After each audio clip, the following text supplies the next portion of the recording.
I need to tell you about one of the hardest conversations I've ever had with a client. It's not an easy story to share, but it helps me remember why it is we do what we do in financial planning. In this case, I've been working with this couple for years. They were in their early 50s, they didn't have any kids, they traveled together, shared countless laughs, and dreamed about the future they were building. Then she started forgetting things. Little things at first, but then bigger things. And after months of tests and specialists, and hoping it was something else, they got the diagnosis that changed everything. She had early-onset dementia. One afternoon, they called me because they needed to come in. They wanted to discuss what this diagnosis meant for their future together, their finances, and their lifestyle. And I'll admit, I was not looking forward to that meeting. How do you sit across from two people you care deeply about and discuss memory care costs when one of them is slowly losing that memory? But what surprised me most when they walked into my office, yes, there were tears and heartache, but there was also relief. Because years earlier when we started working together, we talked about the what-ifs.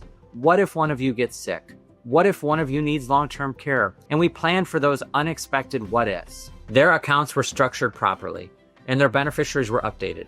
Their estate plan was in order, and yes, they had long-term care insurance. Their financial foundation was solid.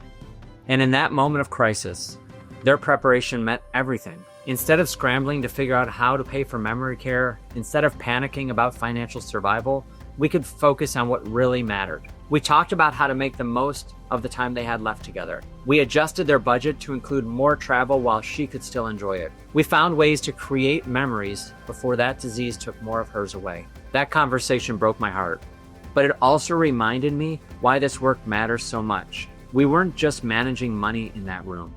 We were creating space for love to flourish in the face of loss. And this is what people don't understand about comprehensive financial planning. The goal isn't only to grow your wealth or plan for retirement.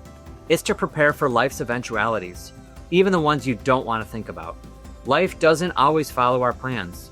Sometimes that diagnosis comes too soon.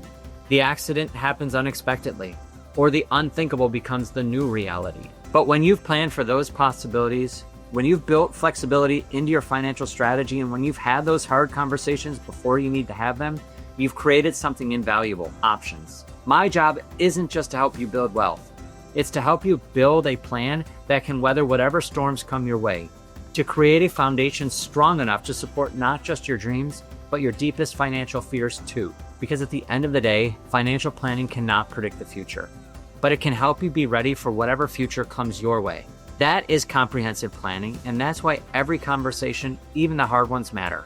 If you've been putting off those what-if conversations or avoiding the hard questions because they're too difficult to think about, let's talk.